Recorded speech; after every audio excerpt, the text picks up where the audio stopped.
cooler weather at the end of the week following all of that murkiness from the beginning of the week. For late-breaking news, weather, sports, and traffic, sometimes before we can even get it live on the air, make sure you follow us on our award-winning Kutztown University Radio Facebook page, like us today, or on Twitter at KU Radio. And from KUR News, I'm Mike Regensberger. He fires, and it is caught for a touchdown. It's gone! And Giroux's got it! And the Sixers have scored 9 in a row. Are you kidding me? Good afternoon, everybody, and welcome to another edition of the Tyler Werner Show right here on Kutztown Radio on this, what seems to be another rainy summer day here. It seems like it's a very rainy summer to begin with. Of course, last night it was kind of throwing the, I guess, the home run derby a little bit in jeopardy. The MLB home run derby. I don't know who out there watched that. I mean, yeah, it's a dead time for sports, really, right here in the middle of the summer, and so yeah, I mean, you know, you had the home run derby last night. I don't know. I actually tuned into some of that. Yoenis Cespedes winning back-to-back home run derbies after winning last year. He wins this year again. For first time in about 15 years since that happened. So I don't know, back-to-back home run derby champions here during the All-Star break of the MLB season. Yeah, of course. You had Chris Berman calling the shots as usual. With the home run derby, and so that was that. You got dead time. You want to talk about the Philadelphia Phillies heading into the All-Star break here. With last week, with what looked like they sweep the Brewers in a four-game series, which, again, it's just one of these things where, I don't know how it happens where the Phillies can look like, the best team in baseball for, half a week or whatever, but it doesn't really mean anything in the long run. I mean, the most recent series this past weekend against the Nationals, if you want to look at that, I mean, they lose 2 of 3 to them, and so I mean, really, they head in the All-Star break, I guess a little bit improved, but I mean, again, I've continued to talk on this show about, how the aging Phillies, and last week I talked about how Ruben DeMar Jr., general manager of the Phillies, who's of course on the hot seat this year. He called out his team last week, and last Tuesday afternoon, I guess actually as I was doing this show, I think Ruben DeMar Jr. had a very interesting interview, I should say, with Philadelphia's number one sports talk show host Mike Missanelli, that I obviously I mentioned on this show a lot. Google me. And what he does in the Philadelphia sports radio scene, and he had a very interesting exchange with Ruben DeMar Jr. I mean, he personally, he likes the guy, but he's said that several times before, but he had a contentious interview with Ruben DeMar Jr., and he kind of echoed some of what I said last week on this show. How didn't Ruben DeMar anticipate the Phillies to be this bad? I guess with the occasional exception of the series they had against the Brewers, and same thing in early June when they swept the Braves and won 5 straight or whatever it was. And, they kind of conned the fans a little bit into thinking, oh, maybe they can put a run together here. But, every now and then they're going to have their spurts when, the 35, the 35-plus-year-olds are, contributing at a good rate. I mean, can't criticize too much about Jonathan Papelbon's pitching this year. I mean, he's not quite as old as some of the rest of the team, and, Chase Utley and Rollins and other guys, but if there's anybody on this Phillies team that may have some trade value, and might be Jonathan Papelbon, I guess. And Papelbon said, kind of hinted last week he wants to play for a winner.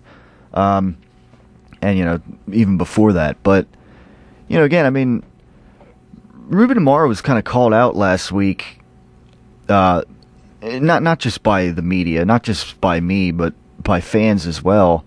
Having listened to the many that phoned in their opinions on other shows, and amongst other things, kind of how didn't they anticipate, or how didn't Ruben Amaro Jr., the organization, anticipate that it was, the Phillies were going to be pretty bad. I mean, again, I've said it before. I mean, before the season started, they were counting on a lot of older players, a lot of question marks to, I guess go the right direction. And again, I mean, every now and then, you have these runs. They have these 4 or 5 game winning streaks, but not consistently enough, obviously. And they're all these occasional winning streaks are oftentimes they're offset by, losing 8 out of 10 games, which was kind of where the Phillies were last week before they swept the Brewers. For what it's worth. Ruben Amaro Jr. kind of, said how last week to Mike Missinelli. He said, a lot of these players, they weren't expecting the kind of decline that Mike Missinelli suggested. He said this theory that, would you agree that most older players, 35 and up or whatever, do decline? And he kind of acknowledged it, but he didn't.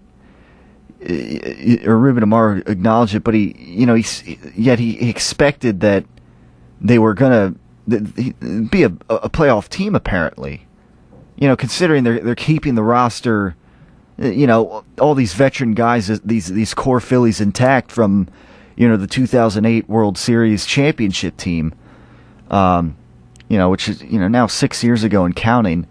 I mean, and it just goes to show you, I mean, keeping these core Phillies together, how the older players overall do decline, and it kind of is symbolic in a way how the next year after that the Phillies, after winning the World Series, they go back to the World Series but they don't win, and then after that they don't get back to the World Series, and then after that they're each successive season has been a decline essentially, and that's the theory that Mike Missinelli was suggesting out there, and Ruben Amaro kind of went on to say, like, your eyes misinform you, Mike, and Mike just kind of says, well, I look at the standings and the Phillies are in last place in the NL East, or I mean, at the time last week, because obviously things have changed a little bit since then, but at any given time, I mean, the Phillies could go right back down to the bottom of the NL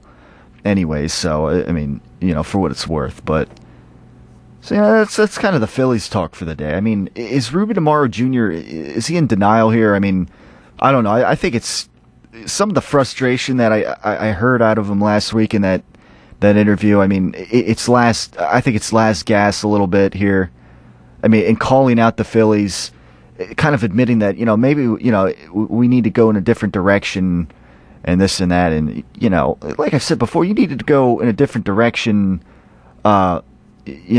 before the season started, maybe even before last season started. I mean, but anyhow, I mean, that's basically as far as over the All-Star break here, that is basically the I guess where we're at here with the Philadelphia Phillies in the middle of the season, and the trade deadline is approaching for the MLB, and I don't know. We'll see if anything happens with the Phillies, but as far as the All-Star game goes, and the Phillies go, I mean, by default, I guess Chase Utley, you're representing the Philadelphia Phillies, again by default, but again, Yoenis Cespedes, your MLB home run derby 2014 champion, I guess you could call it. Back-to-back championships. Chris Berman calling the shots again last night with the home run derby. And I thought it was funny during the awards ceremony or whatever. I mean, I guess a replica WWE Championship belt was then held by Cespedes. I guess they were mentioning how that's considering he won the Derby last year, he that he says how that belt probably didn't go very far. I mean, it probably went from his waist to his locker and back to his waist, albeit. So I mean, so that's that when it comes to the the baseball world right now. All-Star break, All-Star weekend, or coming up, whatever.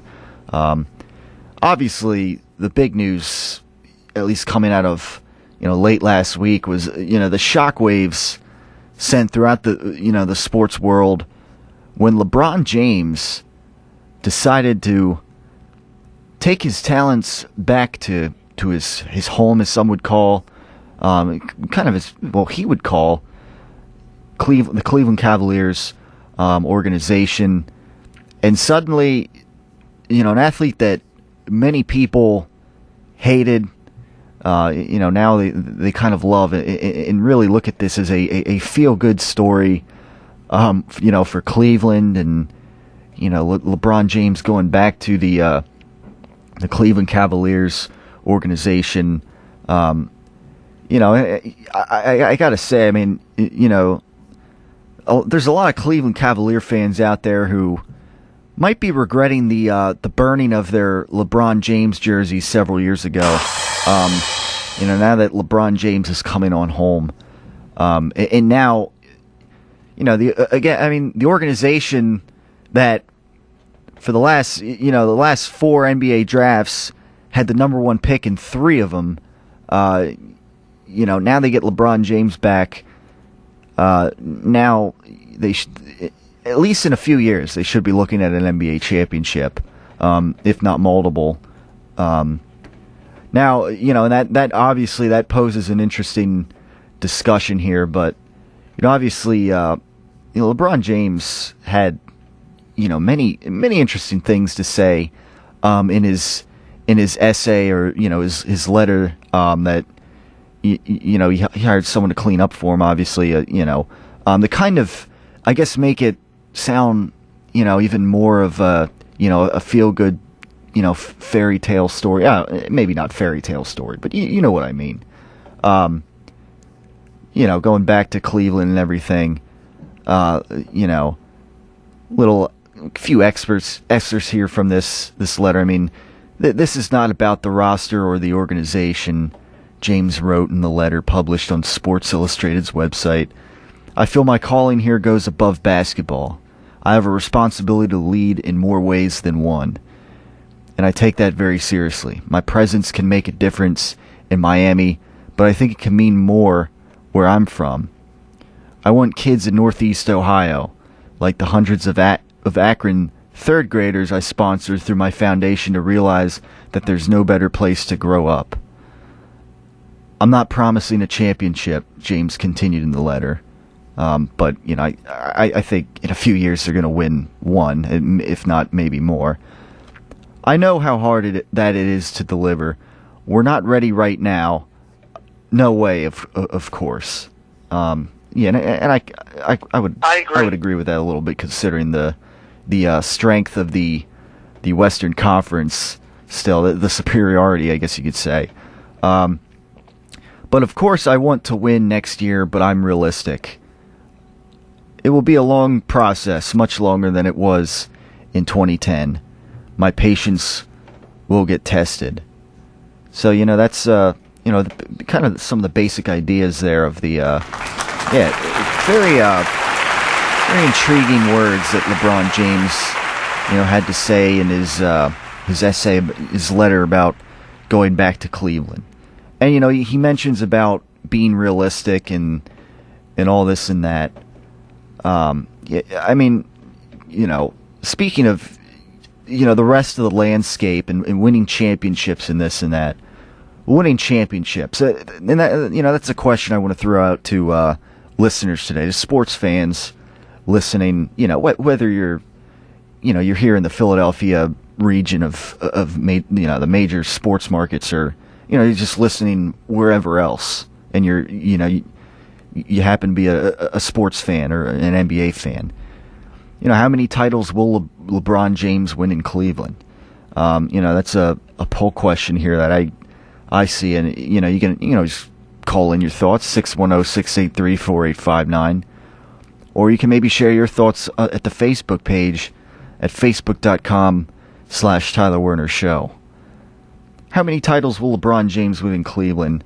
I read this poll, the poll results here, and it's obviously it's a little over 3/4 of the vote is between 0 and 1 and 2 championships.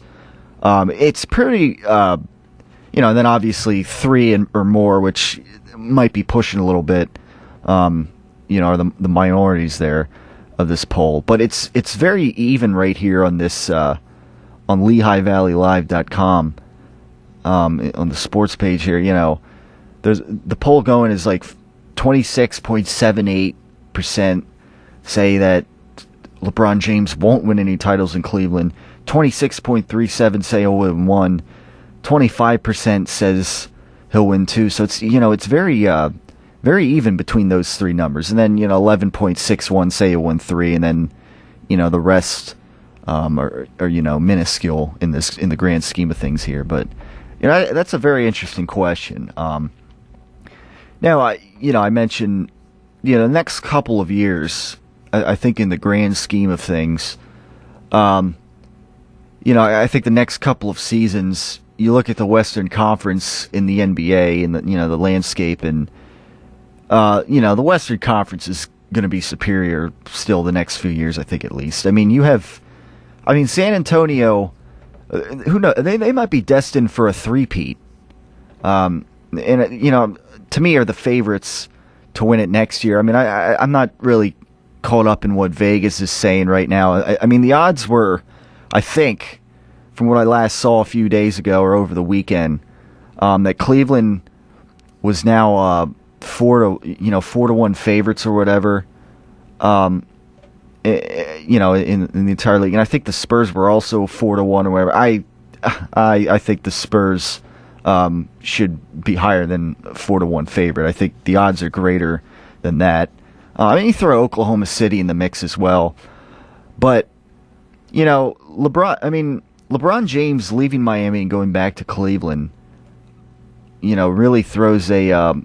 I think Miami was also 4-1 before LeBron James left. I could be wrong on that as far as the odds, but now LeBron James. He kind of held up all the other potential moves that were going to happen in the NBA offseason and in the free agency period. There were, obviously, because everyone from the Miami Heat was opting out of their contracts, and Dwayne Wade was the only guy under contract, I think, for the Miami Heat. So that kind of held up what Bosch was going to do and this and that, and it turns out Bosch would end up going back to Miami. Although their odds went from whatever it was, Miami's odds without with LeBron James went from they were like 4-1 or whatever, winning the NBA championship next year, to now 40-1, having lost LeBron James, and obviously, and again, I'm not shocked that the odds would go down that much, and like I said, the whole idea with the the big three in Miami, it was more like the big 1.5. If you look at the past couple seasons, and specifically this NBA Finals series and in the entire series, Dwayne Wade, he had he had a quarter of the season off, and even when he came back, he just wasn't up to speed with things back to his old self or anything, and through the playoffs, LeBron James kind of. Not kind of. He carried the team especially in the NBA Final Series against the Spurs. And you know, I mean, looking at it, I mean, you know, when it came down to Miami and Cleveland, I mean, Cleveland, you have a younger team. I guess you could say a little bit of rebuild, yes, but you know, I kind of defend LeBron a little bit, and you know, again, I'm not this big LeBron James fan. You know, I wasn't a mock Miami Heat fan the past 4 years here, or anything like that, or a fraud Miami Heat fan.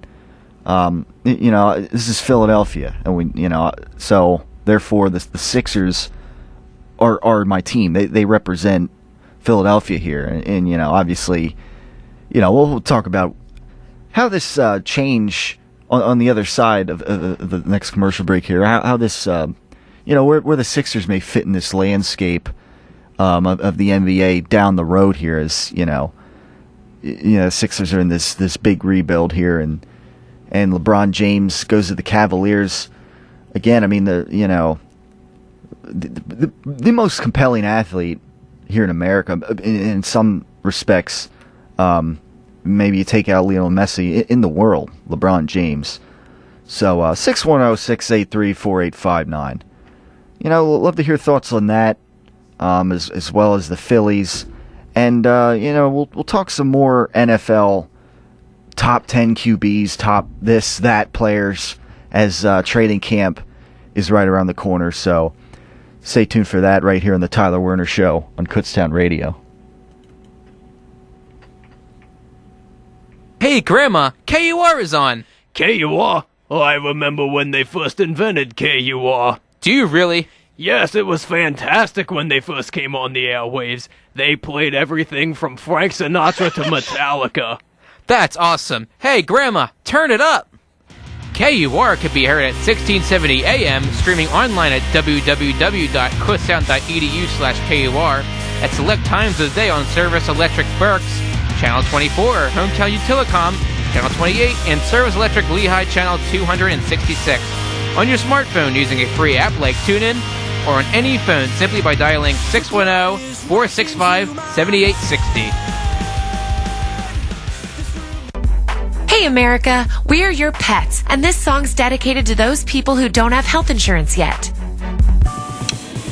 Enroll, we say, we want you to be okay. Enroll, we say, take care, people, for goodness sake. There's a plan for every budget, so don't accept defeat. Now you can get covered and still Buy me treats. enroll.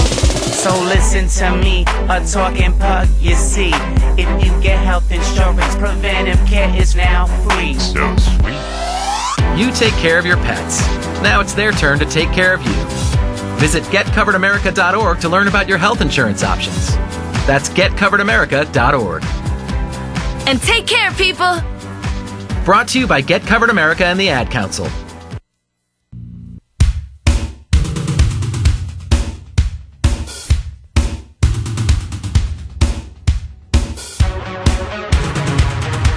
.322 right here on the Tyler Werner Show on Kutztown Radio. Very rather interesting selection there of PSAs there. I don't know, but we're always busy here at KUR doing these kinds of, you know, public service announcements for the people out there listening.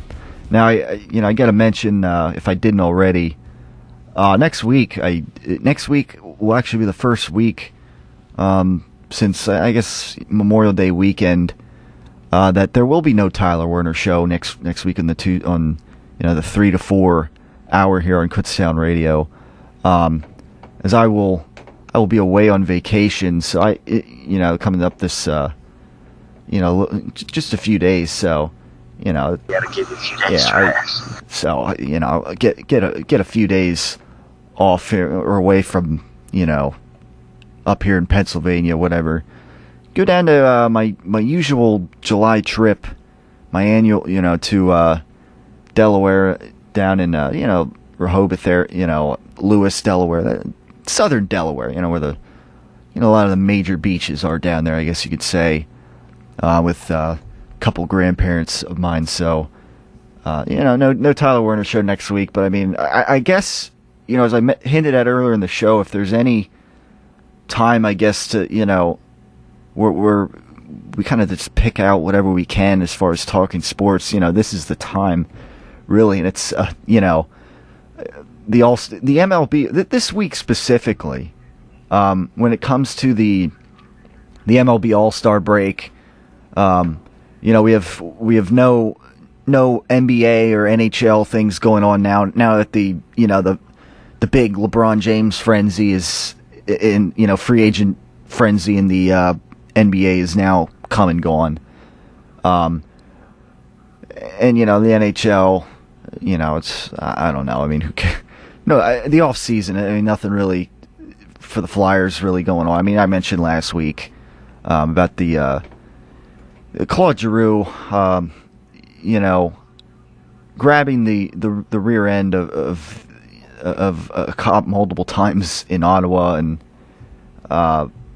getting the AHL penalty minutes league leader last year, and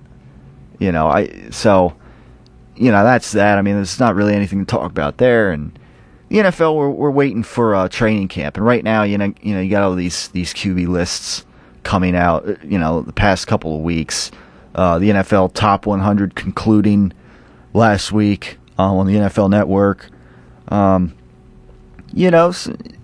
preseason's right around the corner. I mean, it's hard to believe, but it's mid-July right now, and it's that maybe the deadest week as far as sports talk goes, really, here in the United States, here in Philadelphia, however you want to put it. So, but, I mean, nevertheless, I mean, last week, LeBron James, so that, for the case of this show, I mean, it is talk-worthy, considering that, him going back to a pretty young Cleveland Cavaliers team, definitely, means something when it comes to the 76ers in the future down the road. And, know how I say in the future down the road, because obviously this coming season is nothing to get excited about record-wise or anything, as it's looking like another tank job, as I've continued to say here. Tank job has been one of the, key phrases I've been throwing out here on this show the past few weeks. But, I mean, that's essentially what it's looking like. Maybe for the hopefully for the better of the franchise in the long term.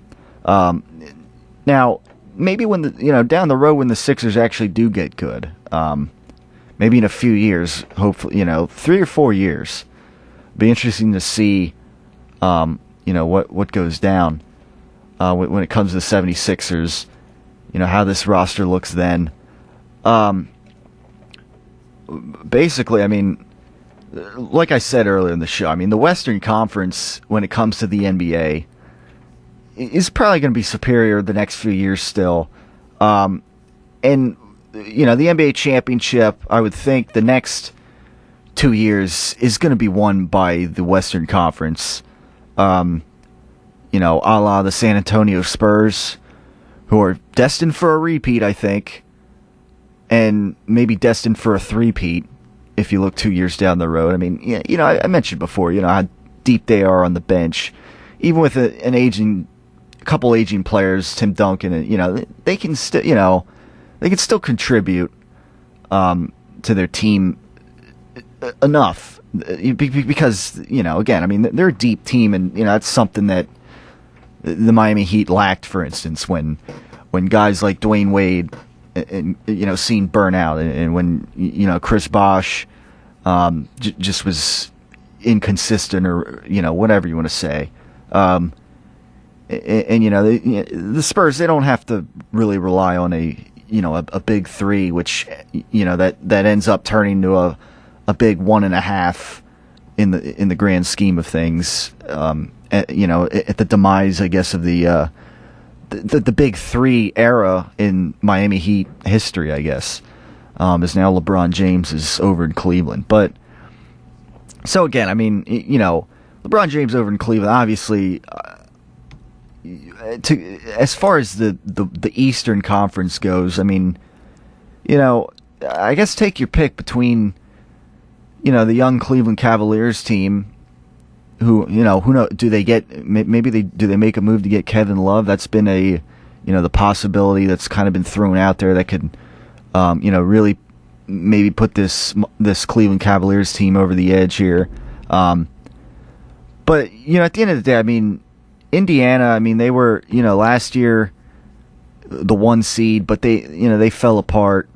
Kind of even throughout the playoffs, they were just kind of falling apart, despite, moving on to the conference finals like you would have expected them to. As far as, the Eastern Conference, I mean, it's between them, the Chicago Bulls and, the Cleveland Cavaliers. Now, when it comes, now where does that leave Miami?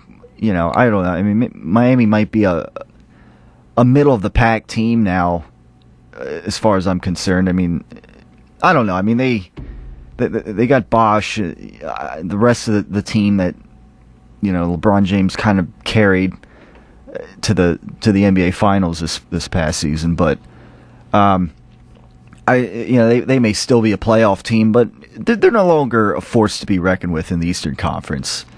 And some are suggesting down the road they may have to do what the Sixers are doing now, if they want to become a championship contender again, because they're going to be dealing with. Well, I mean, they kind of already are dealing with some attrition when you talk about Dwayne Wade and Bosch and other guys that are aging, and they're just not the same. Kind of like the kind of like coincidentally the Philadelphia Phillies team. So as far as the Eastern Conference, Cleveland, if not this season or next season, I mean, they're gonna, in a few years, obviously this young team stockpiling first round draft picks, which I kind of disagree with. Again, and I mean, it was back in May, when the draft lottery came out, the beginning of my summer, which is, unfortunately going too fast. When they had the draft lottery, and the Cleveland Cavaliers somehow, for the third time in a 4-year span, they get the first overall draft pick, and I mean, really, I kind of said how, they should probably change something like, they should change that, and that shouldn't be allowed to happen. But nevertheless, I mean, that's where, the Cleveland Cavaliers franchise is very fortunate in that regards. And now, LeBron James looked at the incentives and, go back to Cleveland, raise my kids in Cleveland. And I don't know, he's got a 2-year deal. And I would only think that in 2 years, I mean, the Cleveland Cavaliers are only going to be better than they are this season. Which will, to me, will be pretty darn good. So, I mean, I would think that LeBron James is going to be here in Cleveland for a long time, if not the rest of his career. And LeBron James, I think, still has several great seasons left. So, he's in his prime right now. They bring in a couple young players. Maybe they get Kevin Love, I don't know, but they're in good position in the long run. And maybe they're not going to win a championship this year or next season, but in 3 years, when maybe the Oakland, or not the Oklahoma City Thunder and the Spurs, the Clippers, maybe when some of those teams fall down the charts a little bit, the Cleveland Cavaliers with LeBron James back could very well win a championship or two. I would think. I think the max might be 2. But then again, I mean, you never know. I mean, we'll see how good this Cleveland Cavaliers team is in a few years with LeBron James.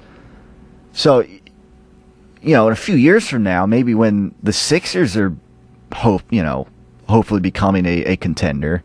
I'm not trying to jinx them, but then again, I mean that is the whole idea with this Sam Hinkie plan here. So 3 years down the road from now, when maybe Cleveland is winning an NBA championship, hopefully the Sixers are getting close to that mix here in the grand plan here, I guess, the grand Sam Hinkie plan here. And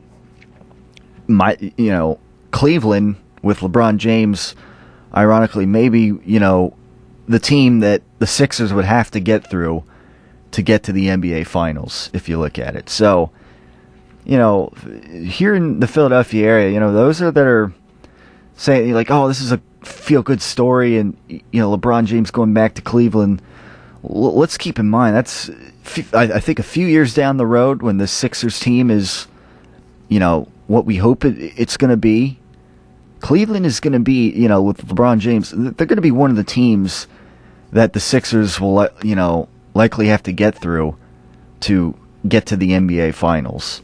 So, I keep that in mind when, I get caught up in all this, LeBron James going to Cleveland and, how that's so great for Cleveland and everything. And, now, I think it's inevitable that, with the young team that they've gotten together here and should grow around LeBron James, the greatest NBA player in the league today.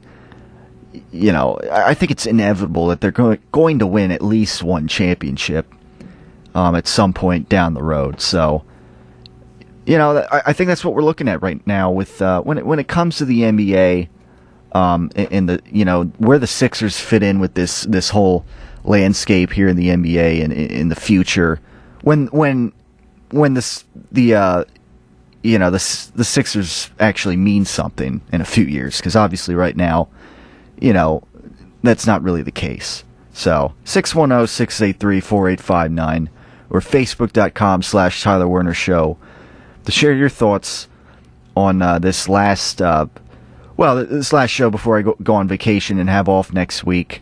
So get your thoughts in while you can. Next show it'll almost be August. So it's a lot to talk about, and then it'll actually be the week before the NFL preseason beginning. So it'll be an interesting time.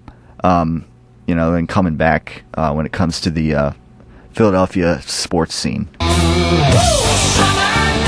And now it's with that in mind, it's time for another edition of Summer Stories, which I actually haven't really included the past couple of weeks of the show. I mean, it's been a little busy here in the Tyler Werner Show as far as other things go with sports, but I'm going away next week, so I figure I'll go back in the vault actually a little bit.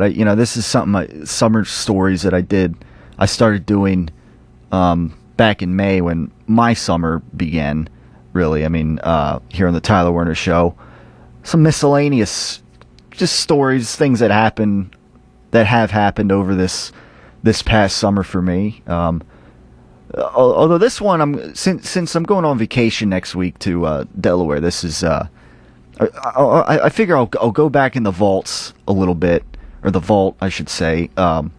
Actually, 2 years ago, a story this is something that maybe everybody can maybe take advice from a little bit here, just for the nature of the story.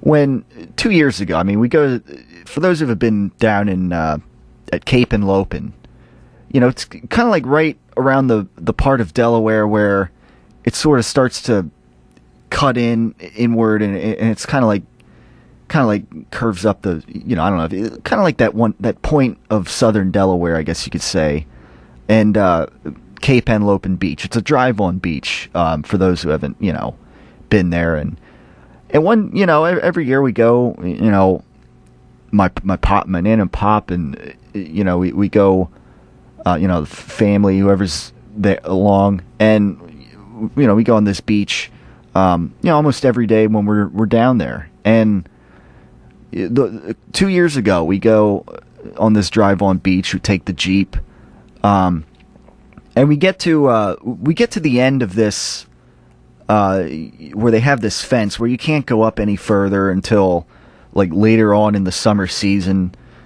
And so, the one day 2 years ago, we're going up, and it was sort of an empty day at the beach, I guess, and a little cloudy. And there's this Jeep that was parked, maybe 20, 25 feet away from the fence. We decide, we park there, I guess. It's fair game. Anywhere's basically fair game here, I guess, on this beach. So, Pop parks the Jeep there, and we get out and everything, and this guy, I think it was maybe with his wife and maybe a couple kids, I don't know. This guy somewhere in his 40s was enraged by this. I don't know why. He suggested, or he said that he insisted that the spot where he parked from there down to the fence, that was his spot, which that's not quite the you can't quite do that. I mean, if there's parking space and whatever, I mean, you can't, you don't own part of the beach when you're there. You can't just park there and say, all right, we're gonna, we get from here down, this many feet or whatever. But there was a decent amount of space for somebody to park in that spot, and I guess that's what we decided to do. And the guy had some an interesting exchange with my pop, and he even even threatened to beat him up like it was middle school or something. And he said, my pop says I'm 76 years old, so it was a little bit of a silly argument. The guy even pulled like a John McClane on us and said, I'm a cop, and and it's like, if you're a cop, I mean, you should know that that's not how it works here on this Drive On Beach. You can't, you'd think that this guy would know it. I mean, he was kind of he had some tattoos, and he had shades on, and this and that, and obviously he didn't seem to have the demeanor of a a professional cop or whatever. So I don't know, but at some point he calls the I guess he calls one of the guys, the security or whatever, not security, but just the people that look after the beach, and the four-wheelers, and they ride on four-wheelers and everything. And so a little later, one of the Coast Guards or whatever, drives up, and he starts obviously having a conversation with the Coast Guard. The guy, we were here and first, and this is our spot from here to the fence, and I guess we were led to believe that the cops or whatever, the guys just told him just share the space, because when it was all said and done, I mean, the Coast Guard had nothing to say to my pop or anything. He didn't tell us to get out of that spot or whatever. So I guess this guy here that claimed he was a cop, I guess was just left with egg on his face, because it sounded like they just told him, dude, just share the space here. That's what you guys got to do. You don't own anything, and the old song, "This land is your land, this land is my land," comes to mind. But so the Coast Guard drove away, and that was that really. So, and then a few minutes later, the guy and whoever else was with them just kind of packed up and left without a word. So yeah, I mean, I guess the joke was on him there. So that's this edition of this pre-vacation edition, I guess, of Summer Stories here, right here on the Tyler Werner Show. 610-683-4859. On the other side, we're coming back with some quarterback talk here, right here on the Tyler Werner Show. Are you looking to have your very own radio show? Do you like music or talking? Come join Kutztown University's very own radio club. We meet every Tuesday from 11 to 12, and we offer a once-in-a-lifetime opportunity. We hope to see you next semester.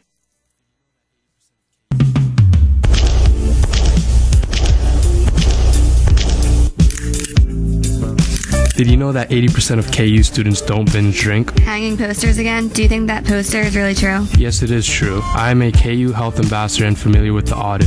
KU students participate in alcohol screening each year. We use the Alcohol Use Disorder Identification Test. It is a simple way to screen and identify people who are at risk of developing alcohol problems. We have learned that the majority of students are taking care of business and focusing on academics. You know, most of my friends don't drink, so I guess what this poster is saying is true. Would you like to get a group of friends together for a bite to eat? Sounds great. Text me later. Kutztown Living, neighbor to neighbor. Funded by the Pennsylvania Liquor Control Board.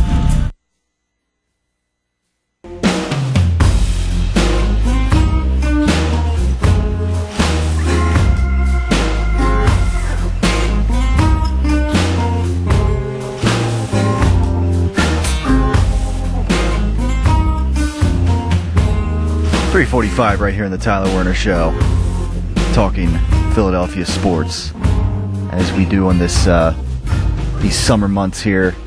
Kind of talking. We're gonna get into some NFL talk now, kind of as we usually have been. Is other than LeBron James going back to Cleveland last week, and the Phillies and their interesting season. I guess I don't know if it's interesting or not.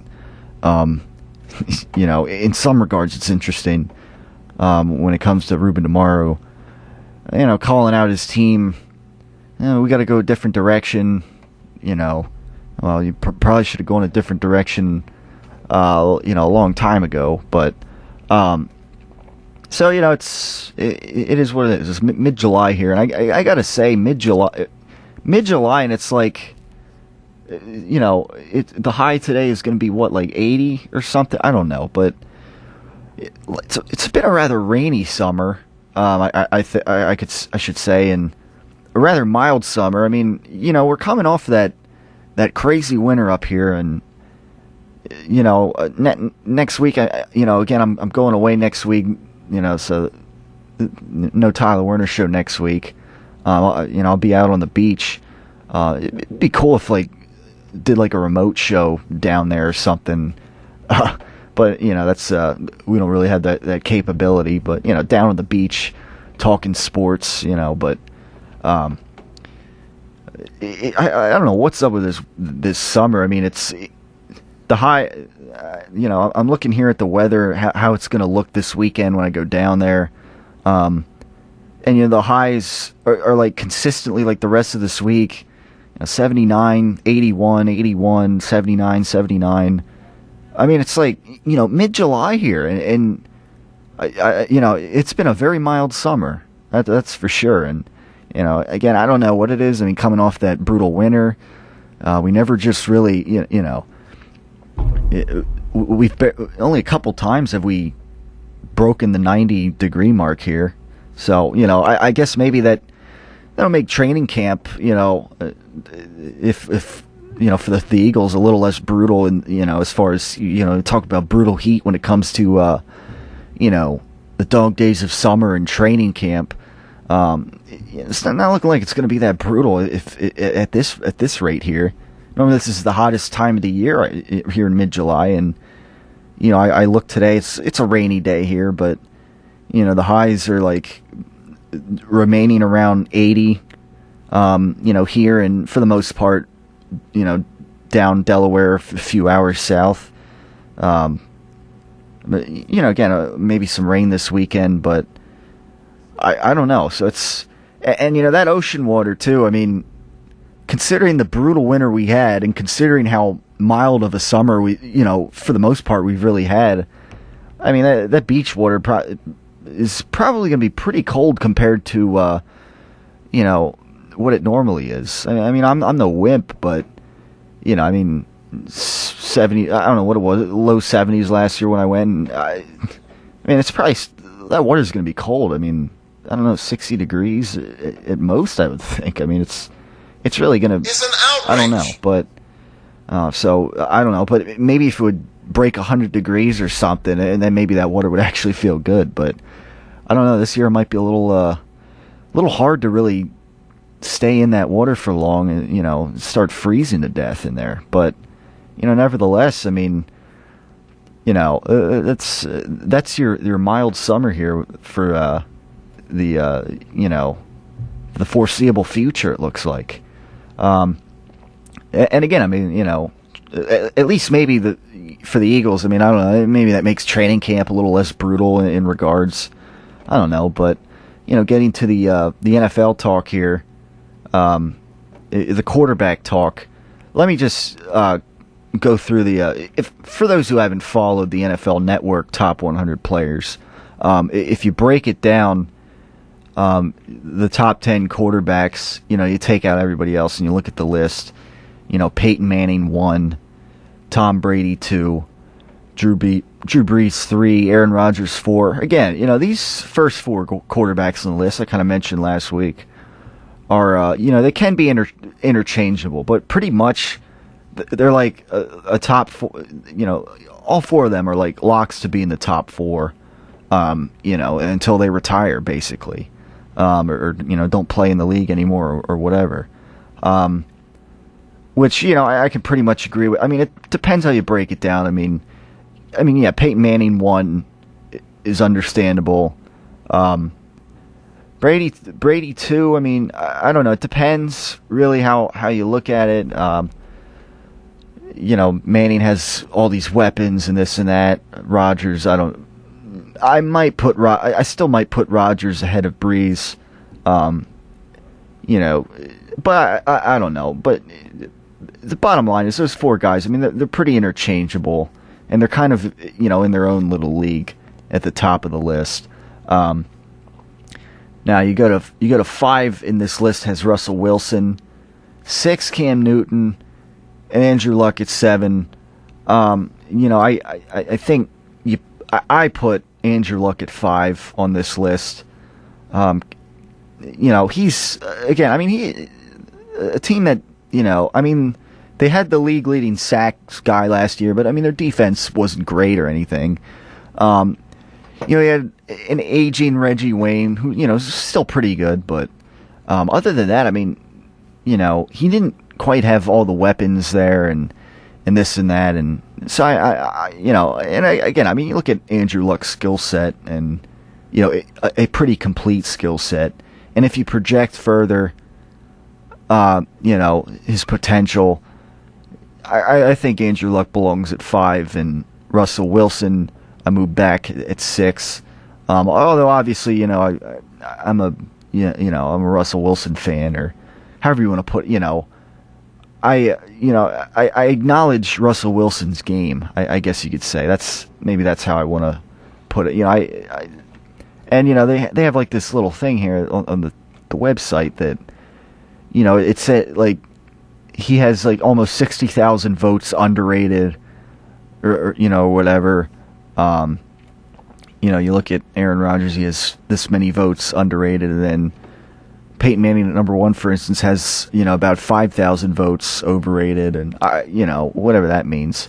Cam Newton at 6, it has 2,659 votes overrated. I kind of agree. Yeah, that's a little high, I think, for Cam Newton, especially, ahead of Andrew Luck. Now you go to number 8 on this list, Ben Roethlisberger. And I kind of said last week when there's another quarterback list that was up. Yeah, again, I mean, when I make these, or when I think of what my quarterback list would be, top 10, when it comes to this upcoming season, I think of, right now, like, as in, like, right here, July 15th, 2014 at 3:53 p.m., who is, who are the best quarterbacks in the league, 1 to 10 and thereafter, whatever. And not, how many, I'm not really taking into account how many Super Bowls they won, or whatever with, insane, mostly by insane defenses and maybe poor officiation poor officiating, I should say. Super Bowl XL with the Seattle Seahawks. So again, I don't know why like Ben Roethlisberger's number 8 on this list. With all due respect, it's Joe Flacco's at number 10, and coming off an amazing Super Bowl season that he had. Obviously he dropped down from 5, 6 to 10 on this list. To me, he's dropped down more than that. But yet Ben Roethlisberger, he hasn't really done anything in this league in several years, and yet he's still pretty solid up there at in the top 10 at number 8, I guess, apparently. Ahead of Phillip Rivers, who Phillip Rivers at number 9. He didn't have much of a supporting cast this season, but yet Ben Roethlisberger's ahead of him. Now, Phillip Rivers at 9 is, I think, about where I would have him. I'm trying to think here, Russell Wilson, I said at 6. Andrew Luck at 5. Now, you wonder where I put Nick Foles on this list. If I put him on this list. Well, I don't put him at 7 or 8. I have Cam Newton at 8. No, I have Cam Newton at 7, actually, ahead of Colin Kaepernick by 1 spot. I think Cam Newton, it's going to be a tough season for him, though, because, again, he doesn't really have a supporting cast. And people say, when it comes to, Kaepernick and Cam Newton and Russell Wilson, people say how, they only look good because they have teams with the best defenses in the league and this and that. But, I don't always pay attention to that. I look at games like say the 49ers against the Green Bay Packers in the playoffs this past season. And at times, I look at how maybe Kaepernick keeps drives alive single-handedly at times with his legs, and people say how that's not really part of quarterbacking, but if it's an extra dimension to your game that helps contribute to the team like that, that can bail out a team at times, I take that into account. Now that doesn't mean he's up there with Manning and Brady and Rodgers and those guys, but I look at the same thing with Cam Newton, and Newton and Kaepernick, Russell Wilson, they're not getting banged up in this and that. Andrew Luck even has that. He has some mobility to his game, and that I take that into account as well. Actually, I think Andrew Luck has. He has.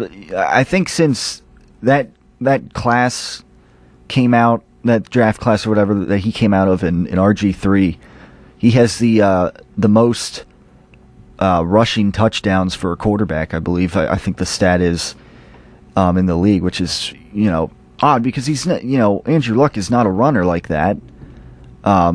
He's not a run first quarterback or anything like that. He's not, he doesn't have that quite that speed, but he does have that mobility and the ability to make plays on his legs, and he stayed healthy, so that's a plus. And then again, I go to Phillip Rivers at number 9. Again, he didn't have much of a supporting cast, but he had quite a career year. They almost didn't make the playoffs when it was all said and done. They can kind of thank Andy Reid and the Chiefs not having to play for anything that last game of the season. It was like sweet and sour pork, right? So that kind of benefited them a little bit as far as making the playoffs. But Phillip Rivers, he could move up on that list a little bit. And Joe Flacco at 10. I don't think he'll have as bad of a season as he did last season, but I think. I don't think he's top 10 right now. As that's the two key words there. Right now. number 10, actually, I have Nick Foles. How's everyone doing? Yeah. Let's make some noise. Come on. Again, I mean, I'm not looking too much into that 27-2 touchdown interception ratio because that'll even out to some degree. But he's bound to, he's bound, I think, to, perform well in this league again. Not another 27-2 or something like that, but maybe a 35-10, season when it comes to that. So, 2 weeks from now, we'll be in the middle of training camp, the NFL preseason. So we'll talk about that as that time comes. As another NFL season is right around the corner, and I think Nick Foles is a top 10 quarterback in this league right now, and I think it's a little hard to leave him out. So, with that in mind, that'll conclude today's edition of the Tyler Werner Show. This week's edition of the Tyler Werner Show. Put the show a little bit on rest. For next week until the end of the month.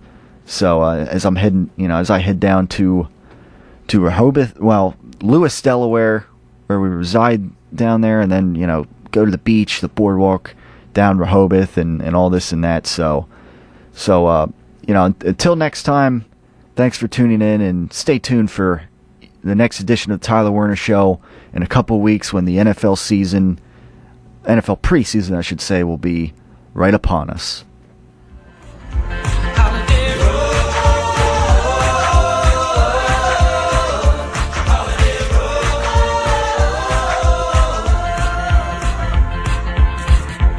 It's the top of the hour, and you're listening to the radio voice of Kutztown.